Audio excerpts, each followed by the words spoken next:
This is StarTalk. I'm Neil deGrasse Tyson here, your personal astrophysicist, and today we have a hybrid episode. We've got a special guest who's an expert in survival. Oh my gosh. We're going to find out all about that, and then we're going to pivot to cosmic queries on that subject because we know people think about that. My co-host, Gary Riley. Gary, always good to have you, man. All right, former soccer pro, soccer announcer, and we got him. We share him with the rest of the soccer universe. And Chuck Nice. Chuck, that's right. Former survivalist. You lying you let me just set the record straight here, okay? I am a black man of a certain age in America. Different kind of survivalist. In America. I'm still standing. I'm a survivalist, okay? Okay, that's a different kind of survivalist. Oh, yeah. But let's find out. So, Gary, set us up here and tell us who our guest is. All right. A little while ago, we had a question in one of our cosmic queries about how would an understanding of science in a wilderness survival situation be good? And, you know, we're not talking Survivor. We're talking kind of Alone, the one that airs on the History Channel. Is that the naked people? They can. That's the other one. That's Naked and Alone. That's Naked and Alone. I don't know. So, I mean, if you're unaware with Slightly Clothed and Alone, right? Who can tough it out for about 100 days in the middle of somewhere, nowhere, with nothing but some serious survival skills? From memory, our answer wasn't the best. Yeah, so I want the show where, is there one called Fully Clothed or Overdressed and with good company? That's any one of the Housewives franchise. Right on. Okay, go ahead. Sorry, man. All right, so we needed a proper expert, a real survival expert, and today's guest is Dr. Teimojin Tan, founder and owner of Survival Doctors, practicing medical doctor in Owen Sound, Ontario. That'll be in Canada. Served in the Canadian Armed Forces, specializing in Arctic warfare. What? And survival. Yeah, That's he's an ice thing? warrior. That's it a is. thing? Hey, you know that's got to be a thing when you're from Canada. We know our goals. I mean, also the skill set here involves survival medicine, disaster medicine, and disaster response. Awesome. Wait, still Arctic warfare. Is this like glaciers are chasing you down the valley? I gotta find. We're going to find out. Running away from polar bears. Right, Gary, finish, Gary. All right, he was in Series 9 of the Alone series, survival series that airs on the History Channel. First of all, Teimojin Tan, MD, what's Arctic warfare all about, please? Welcome to StarTalk. Yes. Well. Okay, go ahead. Thank you. Thank you, guys. So, cold weather warfare or Arctic warfare is the practice of any warfare in cold environments. So that may be in the Arctic, subarctic, or just in your backyard if there's an invasion and there's a cold weather. So you have to battle the elements, logistically move your troops between, and know how to do assaults, win wars in cold environments. So now, you know, the biathlon came out of Arctic warfare. And do you guys train that way too? Are you on skis and shooting and all that kind of stuff? Everything that you would do in regular combat, you're doing it also like for snow sports? I wish we had skis. That'd make us move a lot faster, but snowshoes. Big old goofy snowshoes with tennis rackets. Like 100 pounds on us, carrying 200 pounds on a sled. Wow. The history of our species before agriculture was primarily during the Ice Age. And so when I think of survival, they survived because we're here today. So did you learn anything from whatever the books tell us about caveman survival versus what you might pick up in a modern 21st century understanding of survival? I mean, a lot of the physiology in our bodies are the same. People go through severe hypothermia at around 3 hours of too hot or too cold, so too cold in this situation. And the layering systems and waterproofing and shelters, those concepts don't really change. Maybe the climate, the landscape, the predators do change, and the tools that we had. So I would say that the average person who survives multiple winters way back when was a much stronger and more formidable person than someone today with all these technologies. Chuck, he just said that the winters killed off everybody else. Exactly. Didn't he just say that? I think he That's just said basically that. yeah. Well, yeah, and exactly. Wow. So here's the deal, though. When you're survival, there are certain things that we need to survive. Okay. Number one being water, and the second, like you just mentioned, is hypothermia in either way, right? So hypo or hypothermia. So how do you get fire? How do you, if everything's frozen, how do you get your water? All these things are just almost impossible just because everything is frozen. And if you drop most of us butt naked into the Arctic, we're dead, a few hours later. So I'm dead before you drop me because I killed myself on the way. Killed yourself on the way. Got a panic attack.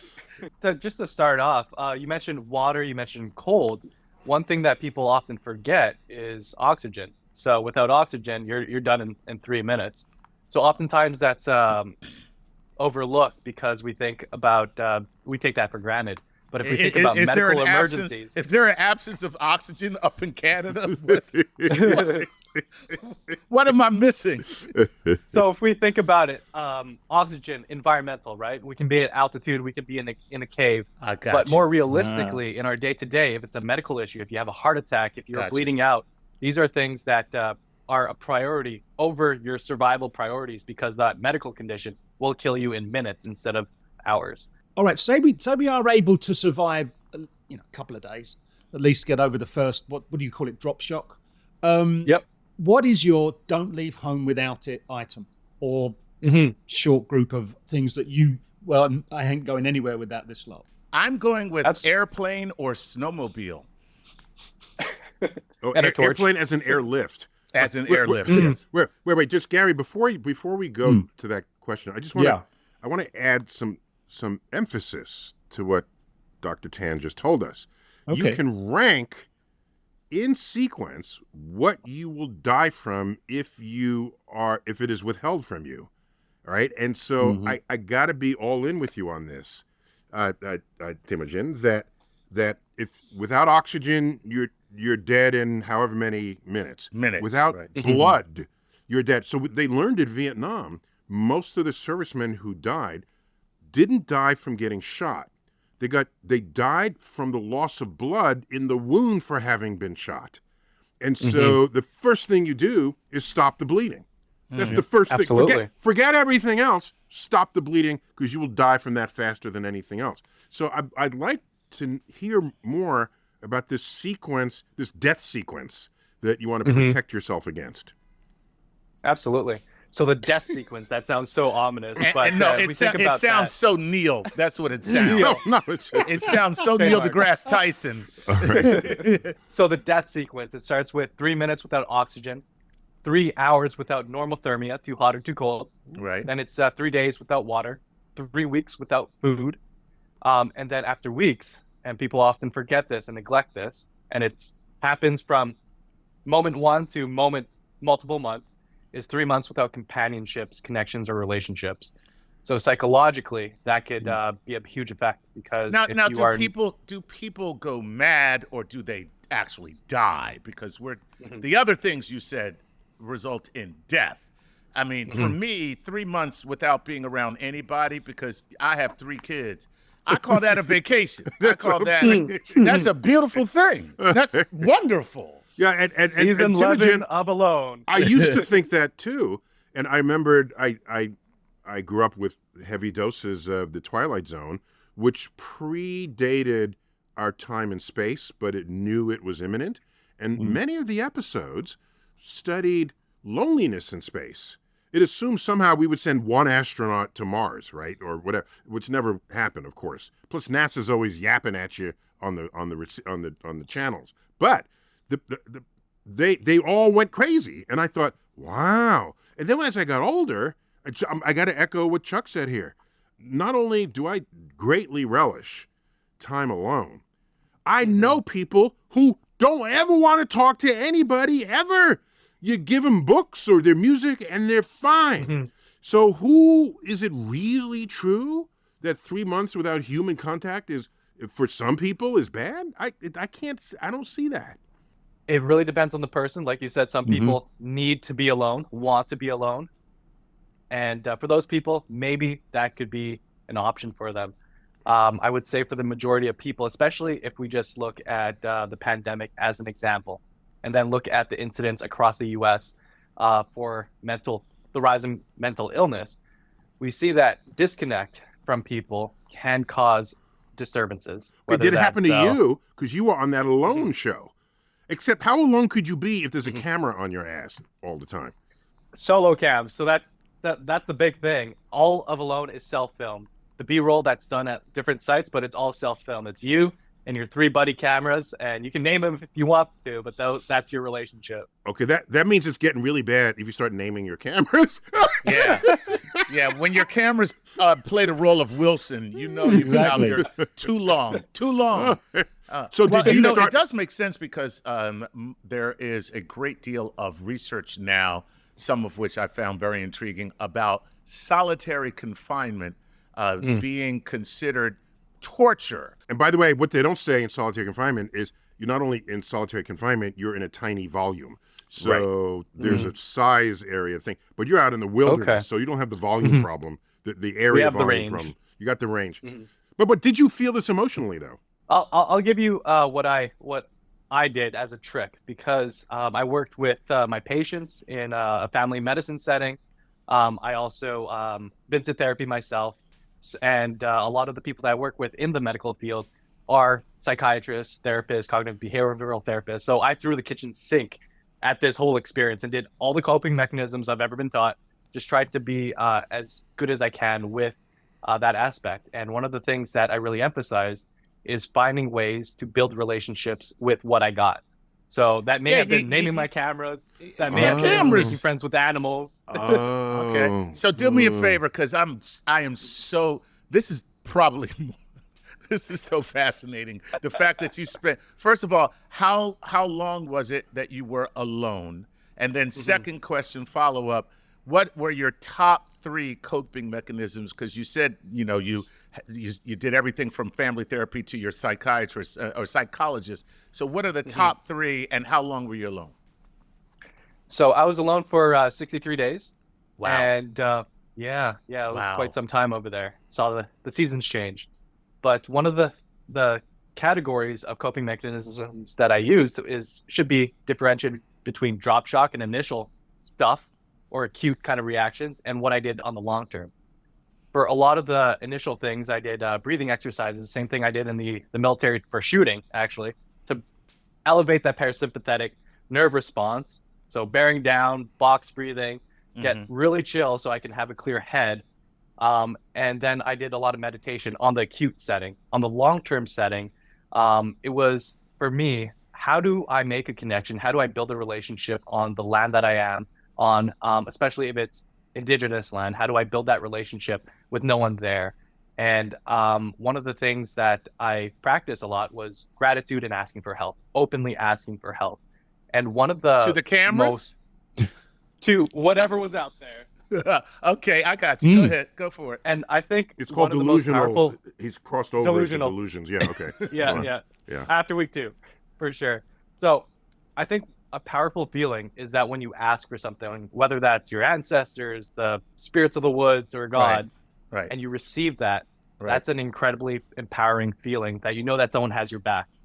And when you do it once, you do it twice, you do it 3 times, and you do it almost every day, and you receive and you receive and you receive. So it's a manifestation. And some people would call that prayer, and they're thinking that there's a higher power that's actually granting it. Some people call it manifesting, which is why it's just speaking things into existence. You're not literally speaking them into existence, but the fact that you verbalize it, that you hear it, allows you to then manifest it. You're actually doing it, but you wouldn't be able to do it unless you spoke it. Some people, as you said, your ancestors. So I mean, throughout history, there's been so many things associated with that. But that is fascinating that you actually put that into practice.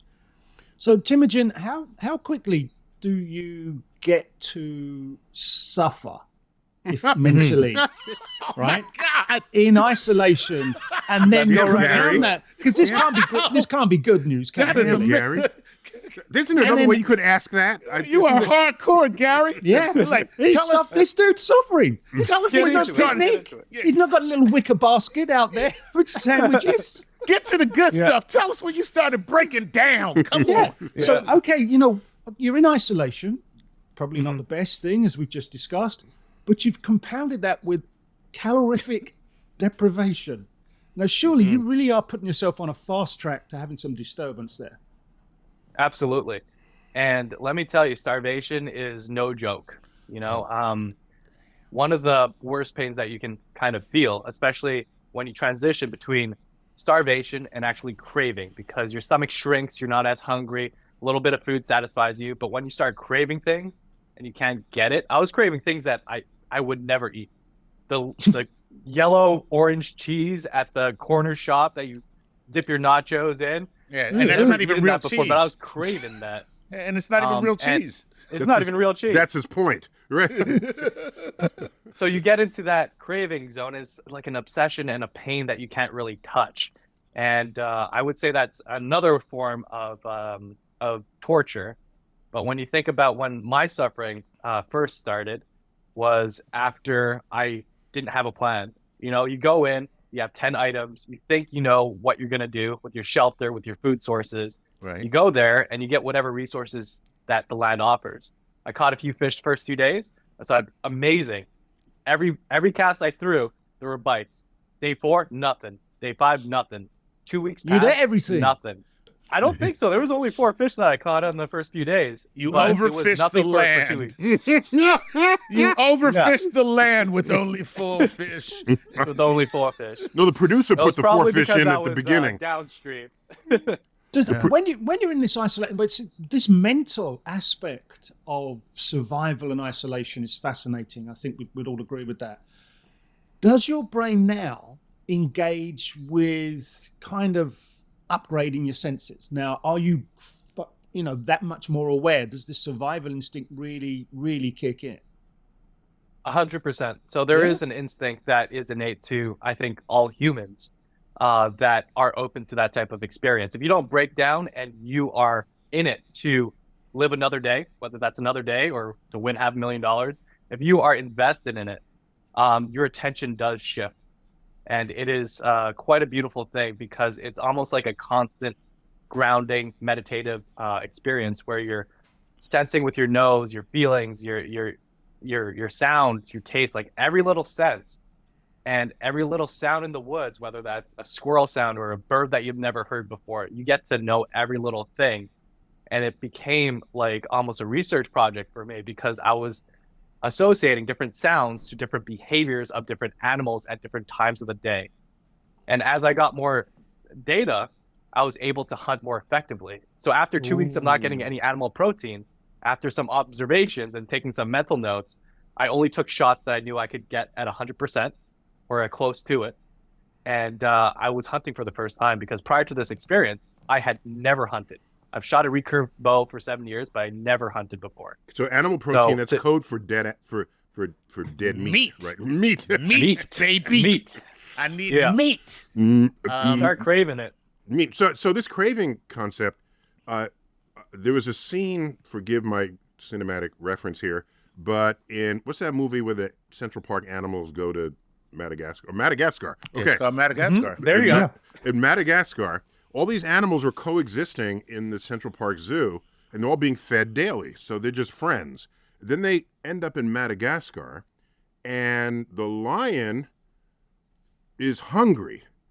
And all of a sudden, the zebra, who I think was played by Chris Rock, is that right? Yeah. The zebra, who was his friend, started looking like a pork chop or some kind of slab of meat.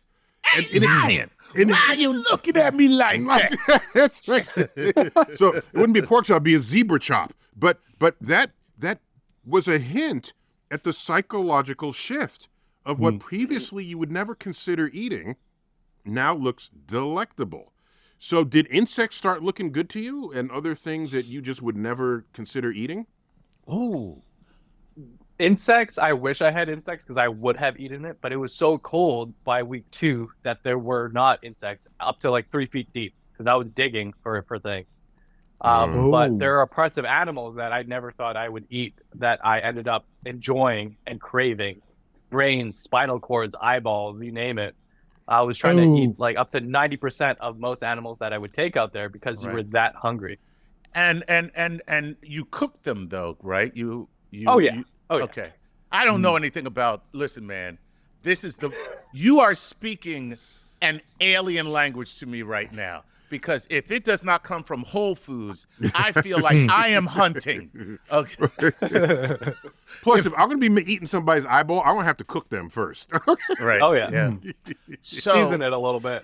Okay, so if we stay on this mental thing, do we now get to hallucination?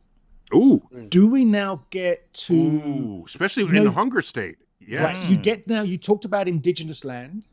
Do you then kind of absorb some of this spirituality and then reconnect with ancestral? Does it come on like that, or am I beginning to trip? I think it's a little different for everyone. I can only speak to my experience out there. Yeah. And since I was actively trying to connect with those spirits of the lands, those ancestors of the lands, and asking for help, because I'm no hunter. I was asking, hey, where do I find food? How do I get food? What would be the best shelter? And there was subtle signs of presence there.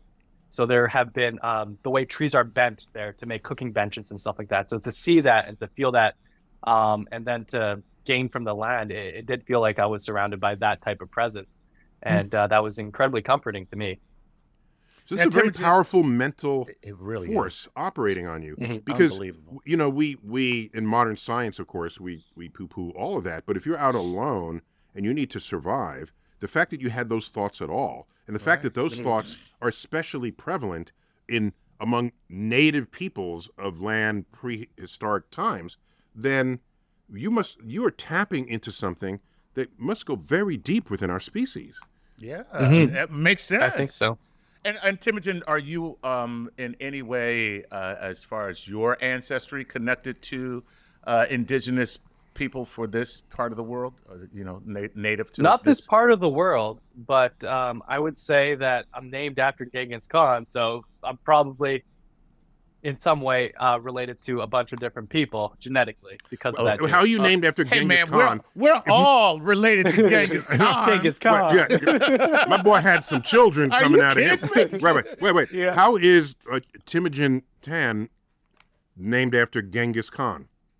Genghis Khan is a title. Right. He was given that name. His name was Teimojin, which meant of iron. So typically given to family members who were destined to be blacksmith. So he was kidnapped, he was enslaved. Yeah. So he became a child slave who rose up against his oppressors and just took over a big portion of the world. Never stopped. Never stopped. Yep, he never stopped. He broke free. Everything I know about Genghis stopped. Khan is from Bill and Ted's Excellent Adventure. Just thought I'd put that out there. That is not a deep well, Neil. That's a puzzle. I'm being honest. See here, I'm being honest with you. You are. And That's now cool. No. See, I'm not going to be honest with you anymore because you don't. You're going to take your ball and go home. All right, we got to take a quick break. When we come back, Fascinating. yeah, oh my gosh, we're going to return to our conversation with Teimojin Tan, and we're going to learn more about what he did. Was it a bit of instinct or was it a bit of science that he brought to his survival? When StarTalk Sports Edition Cosmic Queries Hybrid continues. We're back, StarTalk. This episode is on staying alive.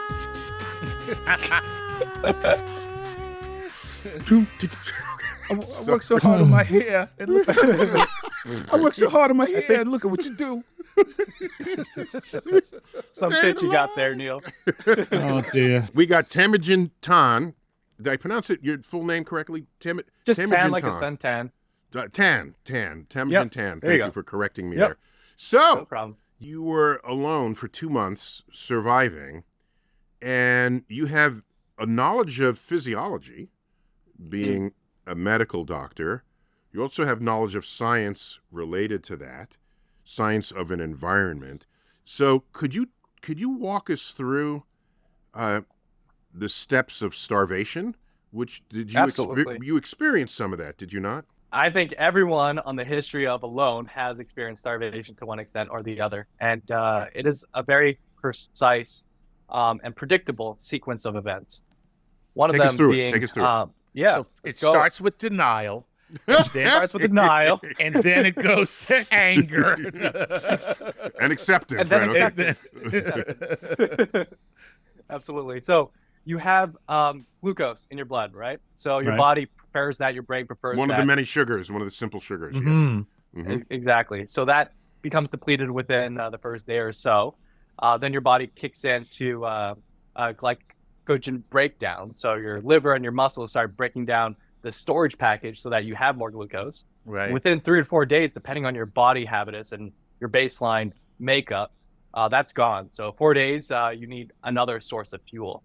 Right. And your body starts to break down both proteins and fat. Right. And then soon after that, preferentially focusing on fat. That's kind of what ketosis is mainly about. So the breakdown of fat and the breakdown products of fat. Just for to be clear, when energy. someone says they're on a keto diet, they're on a diet that puts their body into that state. Is that correct? Of ketosis. Absolutely. Yeah, good, Absolutely. good. Mm-hmm, mm-hmm. So a few things happen to you. You feel like you're run down, low energy. Of Your course. breath and your mouth may feel different. So I felt like my mouth was really dry and just tasted different. Some people say that their breath smells a little more sweet, but I didn't smell anything different. But after that stage, you can pretty much cruise. So you feel really, really crummy for a few days, a few weeks even. And then your body starts getting used to that energy source. And even though you may be getting some carbs from berries, from little things that you're foraging, it's not enough to pull you out of ketosis unless you Right. find like a jackpot of like a bunch of things. So Like a after- stack of pancakes around the back stack of of the Right. pancakes. Yeah, okay. Yeah. Did you yeah. did you call it? You find a supermarket in the woods. Yeah. Did you call it cruising? You Yeah. cruise this keto state. Yeah. So I imagine that's when people who do ketosis for fun or for health queries, they typically feel bad at the beginning, but then learn to work with it. They learn how to exercise with it, and then they're able to function. And that's true in the starvation state as well. So after I felt like I couldn't walk more than a few steps at a time before feeling a little winded or lightheaded, then I was hunting like multiple hours a day, no problem. But the scary thing is once your fat reserves go down, because I packed about 30 pounds on my frame, and once that was all gone, it starts to take from your organ fat. And once that's all gone, your body senses the amount of fatty acids in your blood. And there's a critical level that it reaches until your engine that's saying what fuel you need to take switches very drastically to protein. And you'll notice a very aggressive take of protein off your frame. And we're talking about noticing function loss, gradual and substantial function loss within a span of days. That's Wait, when your your body body eats- is eating itself. Eating You're itself. Eating itself. Eating itself. Literally, your muscles are atrophying not from lack of use, but from your body like stripping them of, Yeah. you As know, a source of energy. as Okay. a source of strip mining. Your All body right. is So strip mining you've- itself. You've bulked up. You've put on the lumber 30 pounds before you go out. So, Wow. and how long does it take for you to hit that strip mining phase? It gives you a little bit of time. So depending on what you're doing, in alone, you're building your shelter, right? You're not Right. sleeping in a tent or anything like that. So the first few weeks is pretty energy intense. I would expect you would lose about anywhere from a half a pound if you weren't doing a whole lot to a pound and a half a day for the first few weeks. And then afterwards, it kind of evens out when you get into your groove where you're just like sitting, fishing, checking traps. Expect a pound to half a pound a day of loss, no matter what you do. So if you're just laying around in your sleeping bag, you might be losing half a pound a day. That's crazy. Well, your That's- metabolic rate, you're trying to maintain your body temperature, especially against low temperatures. That takes more Oh, energy that's than it right. otherwise would. So you're never not burning nothing. I Are just you- forgot about the fact that we're in the cold when we're Right. doing this, Right. which exacerbates It's the rate, everything. yeah. Everything. Ugh. And I said So you're never not burning nothing. Is that, do I have too many negatives No, in that's a triple negative. You went there, you came back, and then you came back again. there? I came back out safely Yeah, out of you that came back out triple safely. negative. That's So, good. Teimojin, are you in that position of luxury to store things? Like, could you store any food stuff? Could you store water? Or is it, you know what, I'll take it and I've got no way of... In a pantry, yeah. Did you have a pantry in your storage area? Not Actually, a I pantry. did have a little pantry, and I use reindeer moss. So it's a lichen, and it's a lichen that has fiber. It's a lichen that has some simple amino acids and a low amount of carbs and sugars. Wait, you use So I had reindeer about- what? Moss. Reindeer moss. What is So that? it's it kind of looks like a little fluffy thing, not a moss, not a mushroom, something in between, so a lichen. So I had about 15 pounds of that in my shelter, and I made a big old basket to keep it in and to dry it. When I looked at some of the contestants that were involved in the Alone series, and there's been a number of series, they're not all just being airlifted out because they're lonely. Some of them being airlifted out because they've got something tainted, be it water, be it food stuff. So how are you going about? I mean, you plus here, you're a medical doctor, but how are you coping if you're not able to get potable water, if you're not able to do anything but drink stuff that's got the wrong kind of amoebas in it? One bad encounter with the wrong bacteria, and goodbye, it's over. Absolutely. And if you look at season 9 of Alone, about 40% of the contestants got some kind of gastric bug. Namely Giardia, I think, was the biggest culprit because they were hunting beavers. And it only takes 2 cysts, so 2 cysts under a microscope, to get infected. So hygiene, if you have a good idea of how to keep your camp clean and practice good hygiene, that goes a long way. So don't eat processing beavers is what you're saying. Don't eat beaver. Well, you can eat beaver. Just make sure that you're not using a beaver tail as your plate, which I think someone did and got really sick. This is crazy. First of all, let me just say this, and I'm sorry to say this. They deserved that. Stop. Let me just put it that way. They got what they deserved. So, Teimojin, I get all this. It's man against nature, man against the elements. But how about man against polar bear? You're in the Arctic. How do you... it's not clear to me how you would ever win against a polar bear without a 30-06. 30-06 would be great. Okay. But if you see a polar bear, it's not because you stumbled upon him by happenstance. He has been tracking you. That guy has a huge sniffer. So that amount of muscle and pure feral ferocity, you don't really stand a chance without kind of modern weapons. You can try to shoot an arrow at him, but that thing, if he charges you and hits you one time, you're pretty much done. You're done. I can't speak to the veracity, but male polar bears can smell female polar bears from miles and miles away. And maybe that's part of to help with the mating process. I'm not sure. But if they have that strong a sense of smell, I'm sure that food... They're going to smell your ass. Yeah, food is right up there. Yeah, food, sex, and shelter. 3 things, you got to have. Yeah. Okay, so you're saying you're admitting you need there. modern weapons. You're admitting that. I would say so, unless you have a tribe. But That's but most survivalist booklets and things are more sort of, who's the guy who did everything with duct tape and MacGyver. MacGyver. Yeah. That's the guy. So MacGyver doesn't have fancy weapons. He's resourceful with what's around him. But you're saying in your situation, there are occasions where being resourceful would never improve your survival. You would have to be pretty darn resourceful to make a bomb or something like that, a huge trap for a polar bear. Okay. Yeah. Hitting them with a snowball is not going to do it, huh? No, it won't. Not going to happen, huh? Yeah. All right, so let's get to our cosmic queries. Let's maybe slip one in before our second break. So who's got the first one? All right, I'll jump in. This one from our Patreon listeners, and thank you. There's some fantastic questions. Aaron Rosenberg. Victor Frankl wrote in Man's Search for Meaning that when we are no longer able to change a situation, we are challenged to change ourselves. Dr. Tan, with this and your experiences in mind, what was a survival situation that surprised you the most in terms of digging deep and confronting yourself? And then this flips. And how might these lessons we've learned from survival in extreme conditions here on Earth be applied to long-term space travel or future extraterrestrial colonies? Oh, wow. Really good question. Really good question. Wow, Aaron, so showing off. I know what he I get totally from this is how or when and what circumstance would we change ourselves to overcome an incredible adversity. Perhaps that adversity is being alone, specifically in space.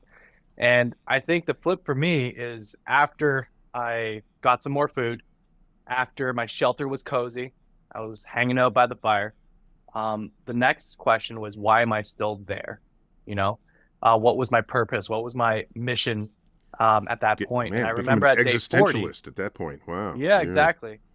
And I think a lot of people get that when they're alone and they don't really have a clear reason to be there or to push forward.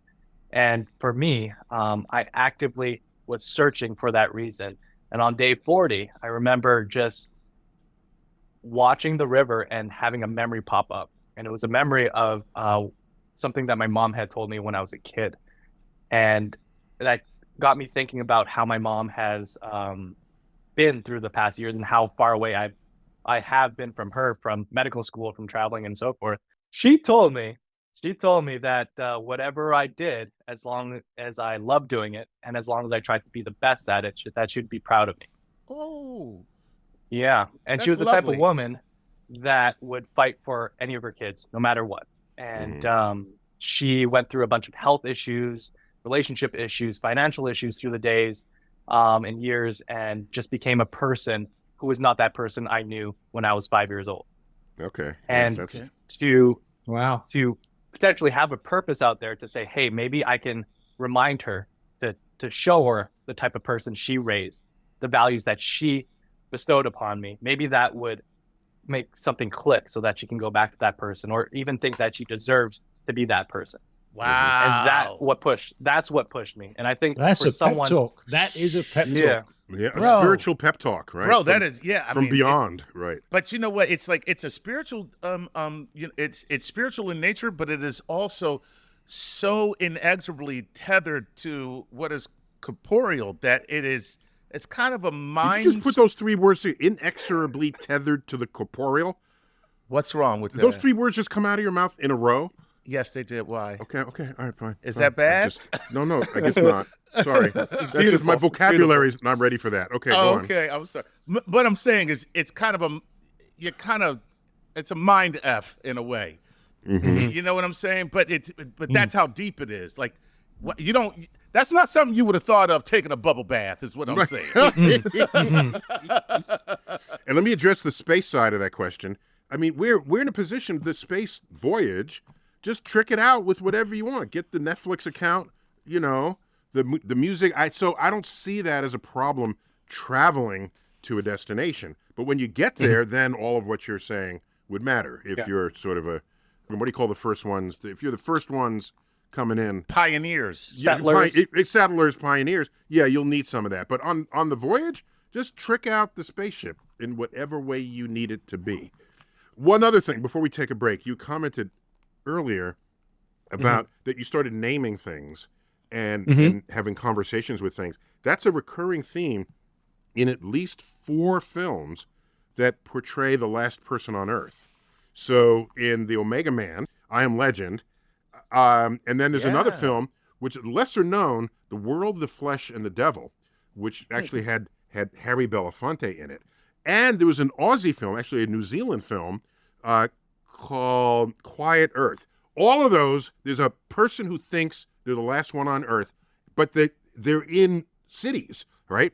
And so they go into like shopping stores, you know, department stores, and they make friends with the mannequins. Mannequins? Wow. The mannequins all have names. They, how you Right. doing today? They dress them differently each What's time. up, Woody? Yeah, I know, exactly. So this is exactly what you're describing. And I'm thinking, man, this is getting deep inside what the human brain wants to do. And maybe civilization is squashing that in some fundamental way. We need to let more of that out. Maybe life would be more interesting and more fun. We got to take a break. When we come back, more cosmic queries on Staying Alive. You're no Barry Gibb. On StarTalk. We're back. StarTalk. Cosmic Queries. We're talking about how to survive in the wilderness. Man.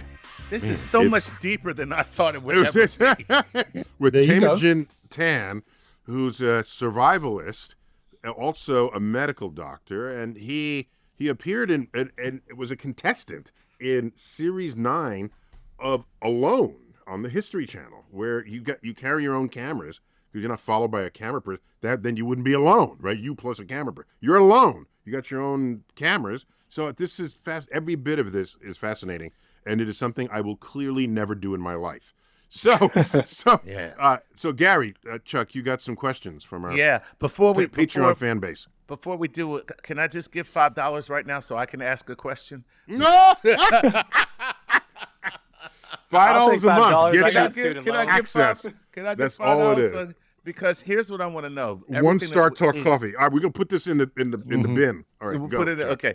Everything that we've talked about so far has been so intense mentally. How did they screen you? How did they know that, hey, I'm not going to screw this guy up for the rest of his life by letting him go and try this? Yeah.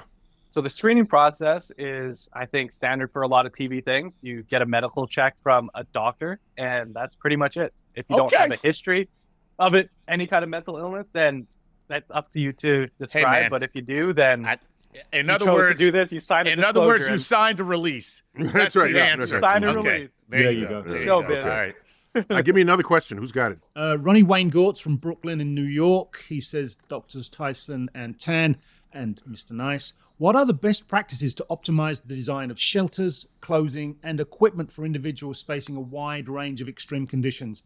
And would having a knowledge in fluid dynamics or material science give you the edge in survival? Yeah, more broadly, That sounds science really in general. cool. Because, the cavemen didn't have science, but they managed to birth all of us, right, eventually. So how much does science matter? So science, when you look at, you talked about fluid dynamics. I'll talk about fluid dynamics in the body, and also concepts of insulation. How do we retain heat?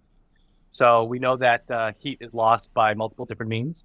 So if you kind of halt those multiple different means by insulating, having vapor barriers to prevent evaporation and convection, that's super helpful. And wicking away from your body so the water's not retained close to your body, so you're not changing the water temperature and transferring that energy from your body's heat to elevate that temperature in that water. So that, from a science standpoint, is there. But very succinctly and simply, insulate yourself, have a vapor barrier. If possible, have a layer that reflects heat as well. And also have a way to do that in all parts of your body. Make sure as much as possible, cover up. So in Arctic temperatures, all you're seeing is like two little holes for your nostrils, and that's it. Everything else is covered up in at least 3 different layers. And when you're looking at your shelter, you want an insulating and waterproof layer that's at least a foot thick. My shelter on alone was about 2.5 feet thick of moss, dirt, and ice. So warm and dry is what you want. Yeah, basically. Insulated, warm and dry. Insulated, warm and dry, basically. That's the rule of thumb. Okay, so then what of an igloo? Igloos are awesome because, again, they're insulated and they're thick. So most igloos are at least 1.5 feet to 2 feet thick. And you're just trapping a lot of your own body heat. And if you're not starving and you have a lot of calories that you're just burning off at heat, a lot of that heat is retained in that structure. Didn't know that. So Okay. So you can heat up an igloo for like a 10 foot by 10 foot with like 2 candles and have enough to not need a jacket. Damn. Yeah. Wow. Okay. Very efficient. Very efficient. Barbecue weather. All right, Chuck, you got a question. This is Steelfinger 7. Steelfinger 7 says, hello, Neil, Dr. Tan. Hello, Gary. How long can a human survive without water? And how long can a human survive drinking only their own urine? I'm asking for a friend. No. That's funny. Yeah, because you said 3 days, but I was remembering more like a week without water. Isn't that? So 3 days is typically your marker, but let's say if you're in a desert or if you are lost and you're already dehydrated, that timeline gets pushed a little shorter.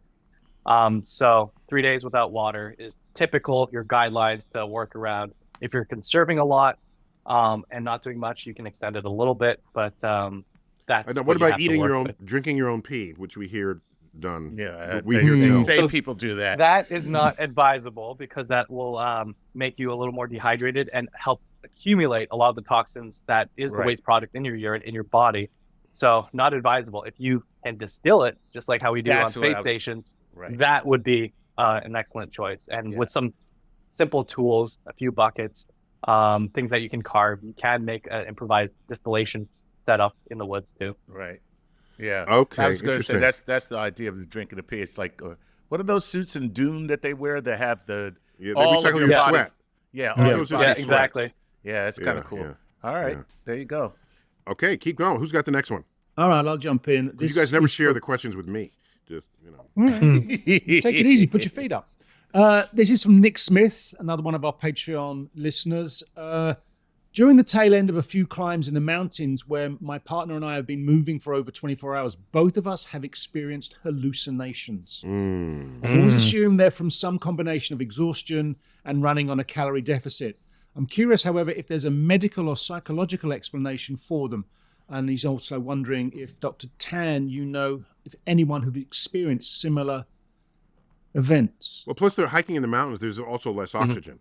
So you have oxygen deprivation and the rest of these combined. So what are the thresholds for hallucination?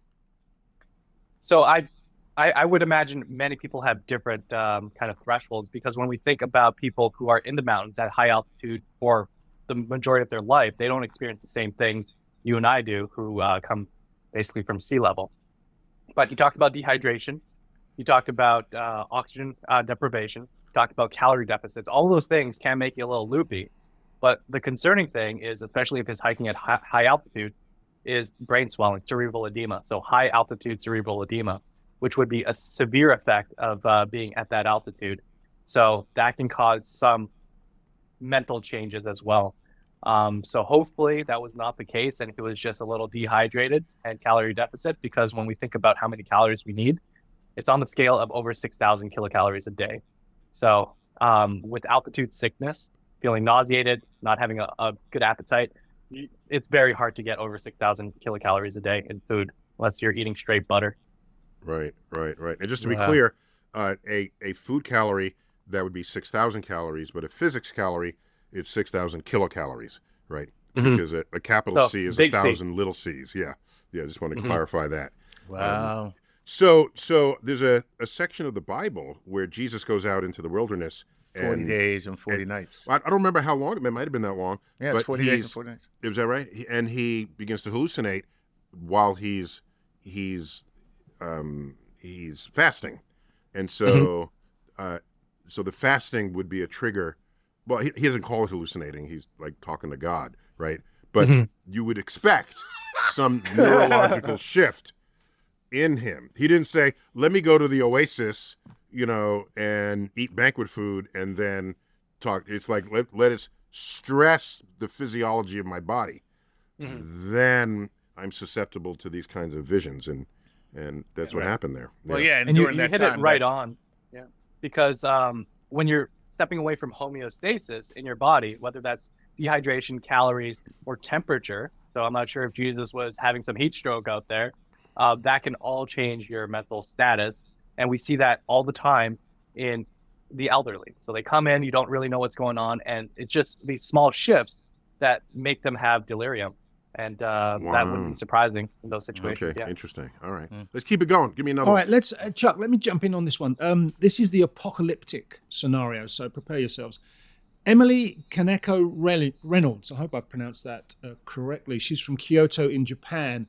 How would you prepare for a scenario where all the electricity goes down for the foreseeable future, or all our satellites completely power off?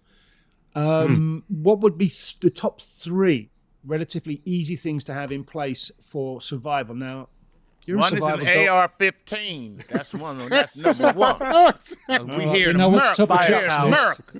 That's Make sure you got enough ammunition. That's the first thing you want to do is go count your bullets.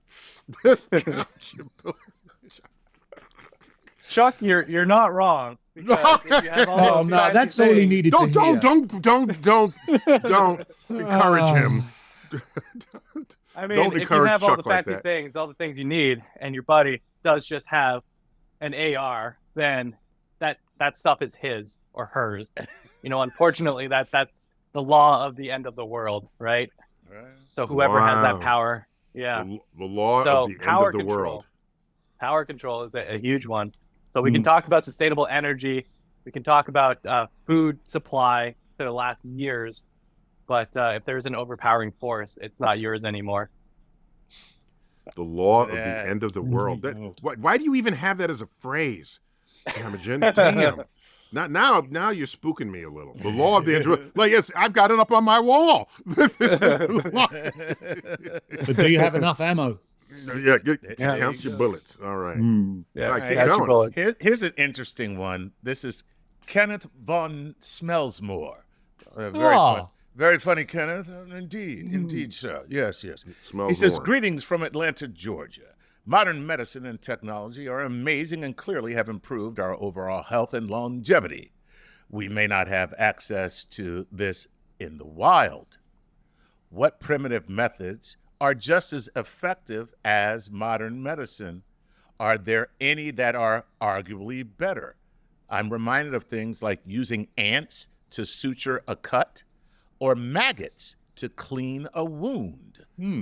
I've heard of maggots. I haven't heard of suturing ants before, but I would say things very simply that you can use in a survival situation or a starvation situation is natural fibers. So one of the biggest complaints is severe constipation, so much so that we have bowel obstructions, and that could turn to explosions of your intestines. Yeah. Increasing your fiber intake is a very simple way to do that. There are some plant mixtures that can be used as tinctures for antimicrobials, but again, there's no head-to-head study, so we can't really say that that's super effective. But what is super effective is removing as much bacterial load as possible. So having a way to pressure wash with semi-clean water, so it might be boiled and cooled with a 60 ml syringe, typically removes enough bacterial load if it's not soaked in feces to let your body heal itself. So the majority of the cuts that I personally get in the field, the ones that I got on alone, I just washed it really well with a pressure wash and let my body heal. Right. So I wouldn't say it's as effective as antibiotics, but it gives your body a fighting chance. Yeah. And believe it or not, that was a big problem in medicine before, we started practicing it the way we do, called modern medicine. It's just things were not clean. It's just the fact that things were not clean made people die mostly of infection. Not really what was making them sick or what the injury was. It was the infection that killed them. So cleanliness is my half grandparents said never go to the hospital because that's where you go to die.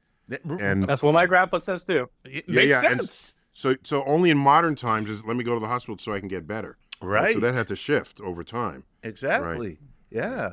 Dude, that's fascinating. All right, give me more. Give me more. All right, there's on the same theme here. This is Evan Fenwick, or that might be pronounced Fenwick. It just depends. Right. This is from Ontario, Canada, so in your neighborhood. My question is, what is the most effective method to stave off infections in the wild?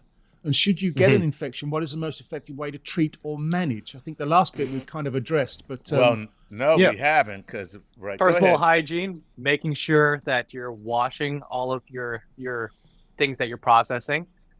So my setup for eating was 100 meters away from where I was processing the meats, and I had a few different bins that I would use to wash my hands. You can make a mild soap because we use a reaction between base and some fat. So whether that's fat from animals or just the grease in your hair, you can make a very mild soap by just adding white ash, which is a base, and then water, and then that grease. You make mild soap with that. You say that like everybody knows that. You say that like so cool. Of course. Yeah. Let me get some grease out of my hair. I spent all this time on my hair. Now look at what you do. My hair was great out there. I made my own little shampoo. Man, that's crazy. Great. Crazy. Yeah. So, dude, I don't know if we have any time left. Yeah. But, all right, here we go, Neil. Got one more. Captain last James one, but it's got to be fast. Got to be fast. Right. Go. Okay. Can you really cut off your own limb? Wouldn't you just pass out halfway through and wake up with half a cut off limb? Because there are cases like that. The dude wrote a book, between a rock and a hard place. Yes. Where he had Yeah. to cut off his arm. Yes. So is that you're a medically trained survivalist? Is that possible? So it is possible, but if you pass out, the main thing to do is to set up a tourniquet. If it is an extremity, to set up a tourniquet ahead of time. Ahead of So if you time. pass out from the pain, you'll pass out, but then wake up and then see what you're doing. And then if you can muscle through it and cut it through, because after a certain amount of time, that stop in blood flow will affect your nerves, and then that nerves may make that area feel numb. Another way you can do it is you dunk it in the cold. So you dunk that extremity in the cold, put a tourniquet on it, and then kind of saw that off. Right. Okay. You have just given me my new worst nightmare. You're welcome.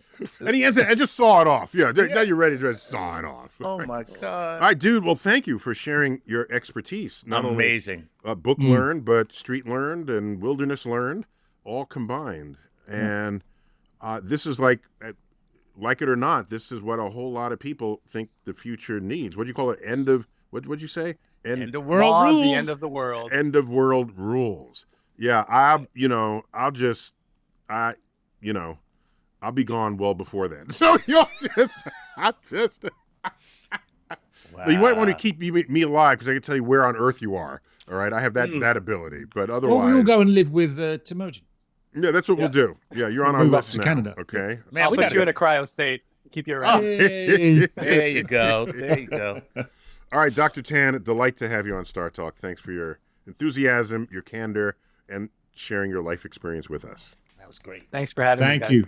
All right, Chuck, Gary, always good to have you guys. A pleasure. This has been Pleasure. StarTalk. Staying alive edition of Cosmic Queries. Neil deGrasse Tyson here. Keep looking up. That's so going to be a meme.